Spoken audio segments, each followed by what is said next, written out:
Welcome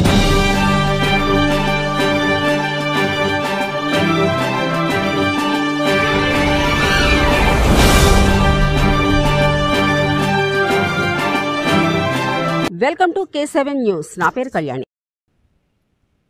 వేదన పడి తుపాకులతో కాల్చిపారేశారు. సుమారు 26 మంది చనిపోయారు. ఎందుకు చంపారో ఎవరికీ తెలియదు. ఎందుకు చంపారో అని ఇప్పటికీ తెలియదు ఎవరికైనా. అప్పుడు సరదాగా భార్య భర్తలు వెళ్ళి పిల్లలతో వెళ్ళి సరదాగా వెళ్తే వాళ్ళందరి మీద దారుణంగా కాల్పులు జరిపారు. దాన్ని భారతదేశం అంతా మన అందరం కూడా భారతదేశంలో అన్ని పార్టీలు, ఈ పార్టీ ఆ పార్టీ లేదు, అన్ని పార్టీల వారు కూడా దీన్ని ఖండించాం. ఈ తప్పు చాలా దుర్మార్గం అని. అలాగే మన ప్రధానమంత్రి మోడీ గారు కూడా దీన్ని చాలా సీరియస్గా తీసుకున్నారు. ఇది దుర్మార్గం. కారణం ఏదైనా ఉంటే అది వేరు. ఏ కారణం లేకుండా ఆడవాళ్ళుగా సరదాగా మగవాళ్ళు వెళ్తే దారుణంగా చంపారు. కాబట్టి దీని మీద ప్రతీకారం అంటే బుద్ధి చెప్పాలా అటువంటి దుర్మార్గులు అని చెప్పి వాళ్ళు పెద్దలు నిర్ణయం తీసుకున్నారు, ఆల్ పార్టీస్.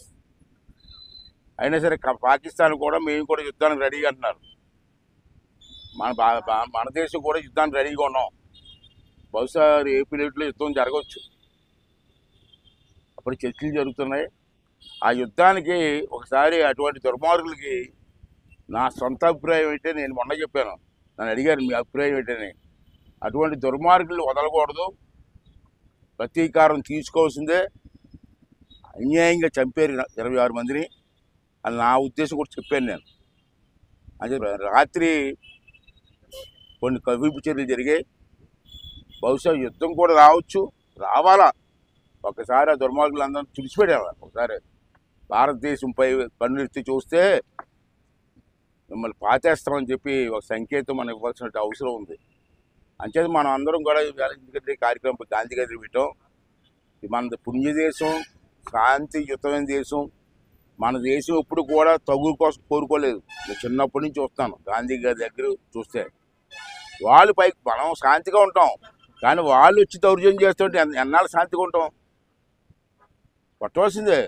వచ్చి కొడేస్తామంటే ఎందుకు కొడతారో తెలియదు మనకి. కొడతామంటే ఊరుకుంటామా? మన దేశంలో కొన్ని కోట్ల మంది ప్రజలు ఉన్నారు. వాళ్ళకి కూడా రక్షణ కల్పించాలి కదా. అంచేత బహుశా రేపు కానీ ఇవాళ కానీ యుద్ధం స్టార్ట్ అవ్వచ్చు నా అంచనా ప్రకారంగా.